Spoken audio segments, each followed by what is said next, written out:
Welcome back to our channel. You'll notice today we're outside, we're not on the Gleam. It's low tide and largely couldn't be asked passing all the gear down the ladder to the boat, so this is a much safer option.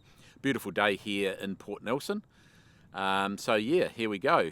I thought what I would do today is something a little bit different, is give you a little bit of context and background around the Gard family, our time in the seafood industry, and maybe you get a bit of an insight into why it's important to me, and actually where the Gleam fits as well, because we do talk about her in some of our podcasts. So the Gard family, it's fair to say, has been around a while in the seafood industry. So it's 2025 now.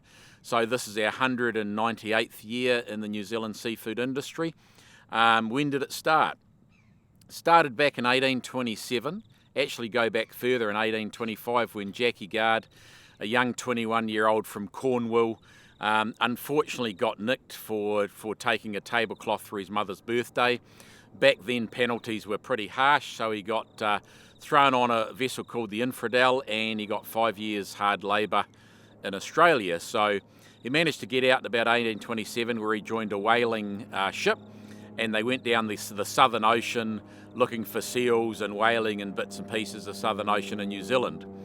So the story goes, and it's reasonably well documented. Sorry, you'll hear we're outside with the old aircraft going over.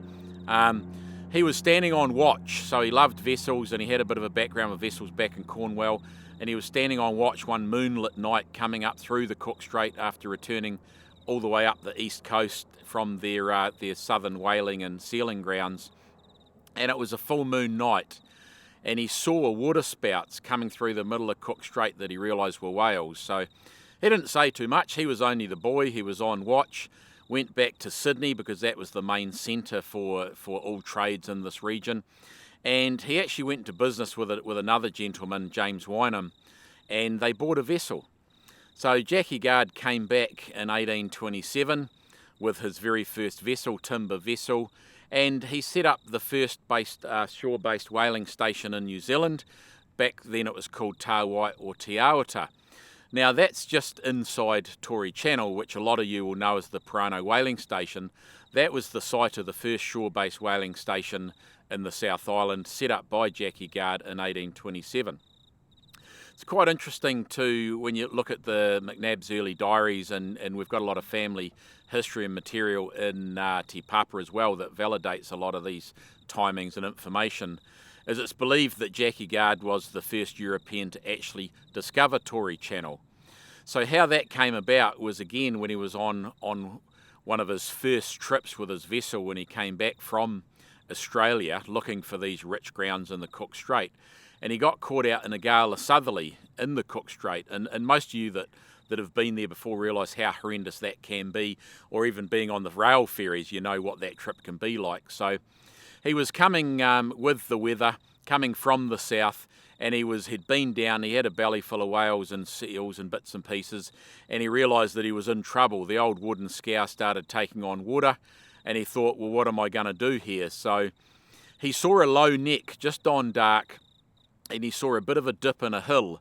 And for those of you that know, that have been at sea, a dip in a hill or a low spot in a hill sometimes represents a bay or an anchorage, or just a dip in the hill and you run aground and you perish.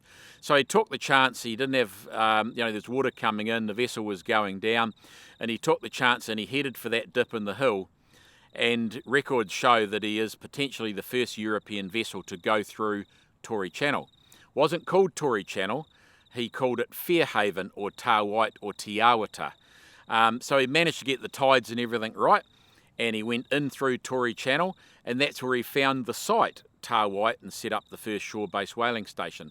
It was several years later, just pre-1840, where the New Zealand Company came out when they started colonising the country, and the MV Tory that came out to New Zealand, and Jackie Gard was the pilot. They knew that he knew the Marlborough Sounds and Plura Sounds pretty well, so they put him on board as the pilot, and he brought the Tory, HMS Tory, through Tory Channel. Colonel Wakefield and others were on there, and they decided, we'll call this Tory Channel. And unfortunately, it's now called Tory Channel, but it was called Fairhaven. So Jackie Gard stayed there with, his whaling empire, I guess, for a number of years.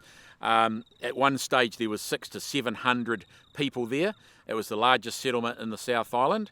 And you imagine they had to row the old rowing scows out through Tory Channel, get the tide and weather right, harpoon a whale in the middle of the Cook Strait, and then row, get all the men on the oars, no matter what the weather was, and row back and try and get a whale through Tory Channel where they could process it for the oil and bone and all those different things that they would export and ship back to Sydney.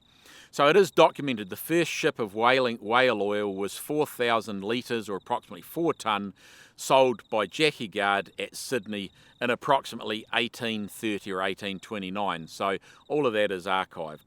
So a few years went past. As I said, there were 600 to 700 people living there at Te Awata. Jackie Gard had taken himself a wife, a Betty Gard, that he met with a family in Sydney and brought her back over, and they lived together in Te Awata for a number of years. It was the first site of South Island where there was there was Maori and Europeans working together. It was really largely the start of a large whaling industry.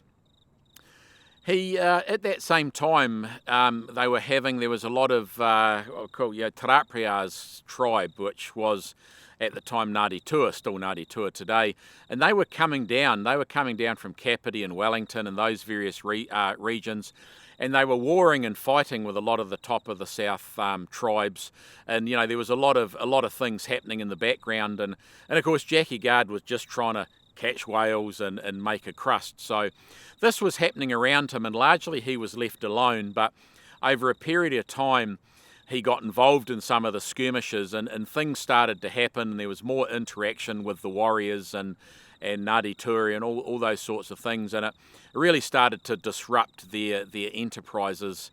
And eventually they got driven out of Tā White or Tory Channel, and they tried to get away from largely the path that Te Rāpria's Ngāti Tua's men were coming down into the South Island, and they wanted to get out of the traffic lane. So they moved into Kakabo Bay, Port Underwood.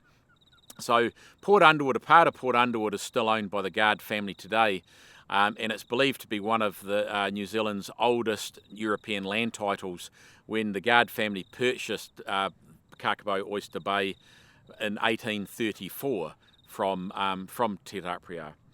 So that's still, I've actually got a copy of that land sale and what they paid for it, so it was pretty darn interesting. This went on, so whaling and sealing, for a number of years, and everyone minded their own business, but again they started to be interrupted a little bit with some of the wars between. At this stage there was Te Rāpria and Ngāti Tua had done a lot of squabbling with the top of the South Iwi. Then they ended up, we're going to have a crack at Ngaitahu, so they headed further south, but of course what that did was put them in the line of fire with Jackie Gard's enterprise as well, so the conflict began again. And so our archives show was that something was taken from the little house that Betty Gard was in. She was setting up a family. Just a point of interest that Betty Gard is said to be the first white European to settle in the South Island, and in 1830 they gave birth to John Gard, believed to be the first white child born and to settle in the South Island. So quite a few firsts, and we're talking pre the treaty, right? So there's not many Europeans around, and the old Jackie Gard and Betty were just trying to build a business and trying to survive. So this went on for quite a while, where Betty Gard actually had enough. Like most true Gard women, are pretty strong, and we listen to what they say. And she threatened Jackie, said, "You need to sort this thing out with Te Rāpria, and or I'm going back to my family in Sydney." So with that, he wasn't too happy, and he sent one of his workers that was actually Maori to go and find Te Rāpria, so he could have a conversation with him. And this is actually, again, this is all archived, this is documented facts. Eventually, after 2 or 3 weeks, Te Rāpria and a group of warriors arrived on the beach at Port Underwood in front of their house in Kakabo Bay. And the scene was set, and there's early images of this where there was Jackie Gard, and half a dozen whalers, said to be drunk and probably full of rum and probably scruffy ex-cons, I would imagine. And in front of them was Te Aprea and his warriors, all well-dressed, all muscular men, all absolute warriors. And they were there, to see what was going on, and they were there for a fight. Now, Jackie Guard, what most people didn't realise, was very fluent in te reo, so he had to be to survive in New Zealand at that time, work with the local Māori to create a business and to thrive. So what he did, Te Aprea charged him 2 or 3 times. There was no physical contact, but clearly they were angry and aggressive, and Jackie Guard didn't really mix his words either. So he actually Jackie Guard had his dress cutlass. So this dress cutlass we still have in our family. And he drew a line in the sand and he said to Te Aprea, "You cross this line, we're at war. But if you shake my hand, we're in business together." So this confrontation went on for quite a period of time, and there was communication between the two. And eventually Te Aprea walked up to the line and put his hand out. So Jackie Guard and Te Aprea were in business together, had an arrangement from that day on. So this is way previous to the treaty. And Jackie Guard had an agreement where he could harvest from the seabed and foreshore from the 1830s, granted by Te Aprea, who was largely in charge and conquered the top of the south at that stage, and he had the right to go out and do the whaling and sealing and fishing without interruption. So that went on for a number of years, and there was various deals done. The New Zealand company was coming out. And, history shows that a lot of Europeans at that stage bought large tracts of land. So Jackie Guard and James Wynham, knowing that the New Zealand company were coming out and they would, have a large land grab, they actually bought large tracts of land off of Te Aprea, who was the rightful owner at the time through conquering. And he bought little bits of land, like there's 1 million acres that I've got the deed of sale for, called the Wairau Plains. So largely all of those vineyards in the Wairau Plains, 1 million acres, was owned by Jackie Guard. He purchased another small tract of land called Port Nicholas, now known as Wellington. So there was quite a bit of land transaction undertaken at that stage, but a lot of that was done between Pākehā and Māori pre-New Zealand company coming out. Largely those land purchases were not recognised by the New Zealand company, so they came out, didn't recognise any land transactions or any right that Māori had or the European at that stage, and largely we lost that land, obviously, and we don't have, being the European, we don't have the right to claim that through the Māori land courts and tribunals. So largely, we did pay, I think there was £2,500, and there was all sorts of, quite a significant amount that was paid for that land, but that wasn't recognised throughout that time, which is unfortunate, but I don't need an excuse to drink any more wine, so I guess that's fair. So this went on for a period of time where they were whaling and sealing out of Port Underwood. In approximately 1834, it might be 1836, sorry, Jackie Guard was coming back from one of his sales trips to Sydney. He had Betty on board, and he had John. So remember, John was the first white child born in the South Island, blue eyes and fair hair, etc., etc. And Betty's brother was there, and a few whalers and sealers and family members. So they got driven ashore in a gale of nor'west at Waikanae Beach. So they were there camped for about 5 days. There was no loss of life, which was pretty impressive. So they got driven ashore thinking, what are we going to do here? And unfortunately, they got involved in a skirmish with a local iwi up there. They were called the Taranaki people in Ngāti Ruanui back in the day. That was the name they gave them. So that was a bit of a skirmish took place. There was whalers and muskets and Māori, etc., etc. And this is a historically documented event. And during the process, Betty Guard got hit on the head with a greenstone muri. So the first blow went down, hit her on top of the head. Her brother was killed, and a few of the whalers and bits and pieces were killed. So it got a bit bloody and a bit violent. And again, this is all factually documented. And she was about to get hit with the second strike with the greenstone muri that would have taken her life. And the chief's wife threw her cloak over her to protect her, which meant no more. Now, the thing that actually saved Betty Guard's life was this tortoiseshell comb she had in her hair. This tortoiseshell comb, if you go into the early pioneers section in Te Papa, you'll see this tortoiseshell comb. You'll see some of the artefacts, such as the sword that was the line was drawn in the sand between Te Raprea and Jackie Gard. You'll see these actual artefacts. So when you look at that tortoiseshell comb, you'll see some teeth missing. Those teeth were buried in the skull of Betty Gard until the day she died. But that's what protected her and kept her alive. So meanwhile, things obviously continued, and the people taken back to the local pa. They stayed there for a period of time.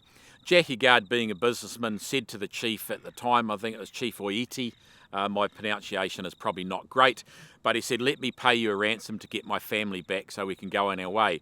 So there's a period of negotiation, and it was granted, and Jackie Gard and one of his whalers were given a dugout canoe and said, off you go and get the ransom. And they rowed from all the way from up there, South Taranaki to Wellington, where they got on an American whaling ship, and they went through to Sydney, where they lobbied at the time the New Zealand company, the Governor Gipps, Gipps, of Sydney, for a ransom. Because at this stage, Jackie had lost everything. He'd lost the ship, lost a lot of his stores, and his money was on there from his trade. So he managed to get a ransom, and the ship came out with the ransom, and it did have some British troops on board. So they did the exchange. So the local people, Taranaki people, were grateful. It all went reasonably well. The transaction took place. During the time Betty Gard had lived with the chief, so she had been, adopted as one of his wives, and John Gard was being adopted as a chief, as a future chief. He was a little bit of a token, or an anomaly, because he was blue-eyed and fair-skinned and white-haired. So he's a bit of a unique thing, and the chief adopted them. So the transaction went pretty well. Now, look, the rumour is that Betty Gard didn't actually want to go back with Jackie Gard because she was so well looked after. There was obviously a few things in the initial skirmish. Her brother was killed. Her young daughter was all pretty much mortally injured as well. So all of those things happened, as they do happen in the heat of the moment. But generally, the relationship was pretty positive after that. Unfortunately, the chief, after receiving the ransom, wouldn't give back John Gard, the baby. So that turned, unfortunately, into a battle which resulted in the death of the chief. And the troops, the British troops at that stage, guns got fired, and it became a very, very bloody skirmish. And it is recognised potentially as one of the first acts of aggression between the British Empire towards Māoridom, something we're not proud of, something that we didn't really initiate or facilitate, but different things happened back in those days. So largely after that, they managed to rescue John. They headed back to Sydney. They were there for about 9 months, fundraising, getting their stuff sorted, and then they came back to Port Underwood, Kakapo Bay, to continue their whaling and sealing. So that went on, and over time the whalers and sealers, and look, the relationships between the local Maori tribes and the guards and the whaling was all happening pretty well. And there was the Toms, and there was Fishburns, and there was all of those names that are very historical to Marlborough. They were involved, the Jacksons as well. So that's when our early history in Marlborough and Nelson, all of those people came in, and most of them worked with Jackie Gard in his whaling station at some stage. So that continued. I think life was pretty boring and plain, not that it was. They continued doing their thing. And then about, I think it was 1856 and 1857, Jackie Gard and his men moved to Waipapa Bay. So Waipapa Bay is just north of Kaikoura, and they wanted to get to the whales before they got to the Cook Strait because there's a bit more competition, there's other vessels around. So they moved, they spent the last 2 seasons whaling and sealing from Waipapa Bay just north of Kaikoura. Ironically, I've been in that particular place unbeknown for 23 years. I know the landowner. It's a very special place to me. I went there about 25 years ago and it just felt right. And the landowner said it's because it is yours, your tangata whenua, your family were here, help yourself. So I've been residing down there. I have a shack, and my family's been going there for 20 odd years. So that's quite an important link. That was the last 2 years Jackie Gard did whaling. So Jackie Gard died in the 1850s, as with Betty Gard. So they're actually buried in Port Underwood. The Guard Cemetery is in Port Underwood. It's a historic place. So they actually had, kids, obviously, and the kids had kids. And there was sort of a split in the family where there was Edward Guard and John Guard kids to John Guard, actually, the first white child in the South Island. And half of the family stayed in Port Underwood. Then the other half, my half of the family, moved to Pukatea Bay, which was just near D'Urville Island. So half of the Guards stayed fishing, commercial fishing and farming in Port Underwood. Largely, that doesn't happen now, but the family still owns land down there. And my half of the family, so there was Jackie Guard, and then there was John Guard, and then there was Edward Guard, and then there was Edward Guard, and then there was Jack Guard. So Jack Guard, you may know, the famous boat builder. And then from Jack, he had 3 sons, John, Chris and Philip. So Philip is my father. So they moved in the early 1900s, I guess, to Pukatea Bay, where they fished and they farmed and they did, they grew up on the land. My grandfather purchased the Gleam. So you hear us talk about the Gleam in 1954. So, and she was built in 1946, but she's been actively involved in the Guard and part of our fishing family since 1954. In about 1955, Jack Guard, my grandfather Stephen Guard, so he was building boats out of hand-milled timber, fishing boats. He's probably got over 100 wooden fishing boats all around the different coasts of New Zealand. He started building boats down in Pukatea Bay, where my father and my 2 uncles, John and Chris, were basically born. He built his first vessel when he was 11, called the Doughboy, a dinghy. So when you think about that, 11-year-old built a dinghy.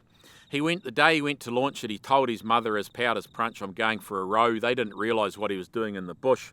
And she sent his father, Edward Guard, out to smash it up with an axe because they were worried that he would drown. So with that, Jack Guard, my grandfather, wasn't going to be phased, so he started another vessel. And at 18, he launched a vessel, 42-foot timber fishing vessel called the Rex. And from there, his career continued, where himself and my family moved to Nelson, where he set up Guard Sea Services in 1955, where he built many of New Zealand's commercial fishing vessels. And we continued to commercially fish, so we had 5 or 6 of our own fishing vessels. We had our own quota because we were fishing pre the quota management system, and largely we built boats and we fished. I was obviously born in 1971, so born into a fishing family. Left school at 15, probably too early, and obviously I went fishing. Started as a crew. When the weather was bad, I was in the boat shed sweeping timber, straightening nails, building boats, doing all those things, as was my father, my 2 uncles my 2 uncles Chris and John, with my grandfather Jack Guard, so the matriarch of the boat building empire. And we were just building boats or fishing when the weather was good. And that was largely our life through to about 2010, when we sold the business. It got too hard. Largely inshore fishing got really tough. We still had the boats and the quota. My grandfather was in his 90s, my uncles and my father were in their 70s. And they made a choice that largely it was getting a bit difficult. They didn't want to be at sea anymore, so we sold the vessels and the quota, etc., and we still retained the Gleam. So the Gleam has been in our ownership, as I said, since 1954. Now, largely I made a choice to come ashore and not go fishing because it wasn't a family business anymore. I wasn't fishing with my dad and my uncles and my granddad, so the feeling had changed. And from there, about 2008, I think I went to Maritime New Zealand for 5 years, and that's where I got interested in health and safety and all these other things. Sorry, to step back a bit, in 1996, one of the last vessels that my grandfather built and I built was the Kathleen G. So the Kathleen G was built for me. She's a 54 by 18-foot timber trawler. One of the last of a line of boats. There was the Pursuit, the Lady Anna, and the Kathleen G, 3 sisters, same design. The Kathleen G was built for me. I named it after my grandmother, and I spent many years running her. I proposed to my wife on the launching of her, standing on the wharf in 1995, and largely we sold her as I said, the fishing was done. I nearly lost my life in the Cook Strait. To be fair, very similar story, I think, to Jackie Gard getting caught in the Southerly, in the gale of Southerly, and boat started leaking, all those sorts of things. I experienced something very similar, where largely belief and experience and sheltered waters saved me as well. And that's what got me involved in safety in the fishing and seafood and maritime industry. So as I said, 5 years at Maritime New Zealand, and then 3 years Sea Lord Fleet Health and Safety Manager. And then I've had Guard Safety now, which for 10 years, it's a decade. We've just celebrated our anniversary. I've still got the Gleam. We're taking school kids out and job seekers out. We're on promoting the interesting, fascinating and progressive and abundant life in the seafood industry and the blue economy, because I want to give back and I want people to come into the industry because it's fascinating. This is our 198th year, as I've said.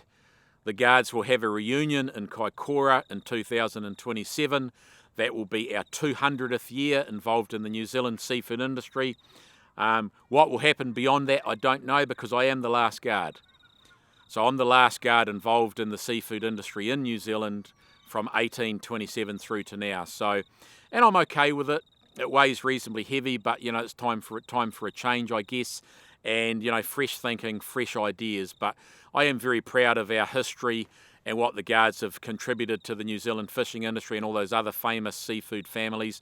I think hopefully we've left the industry in a better place than when we started and when we found it, for the next generation and fresh ideas. So yeah, that's largely me.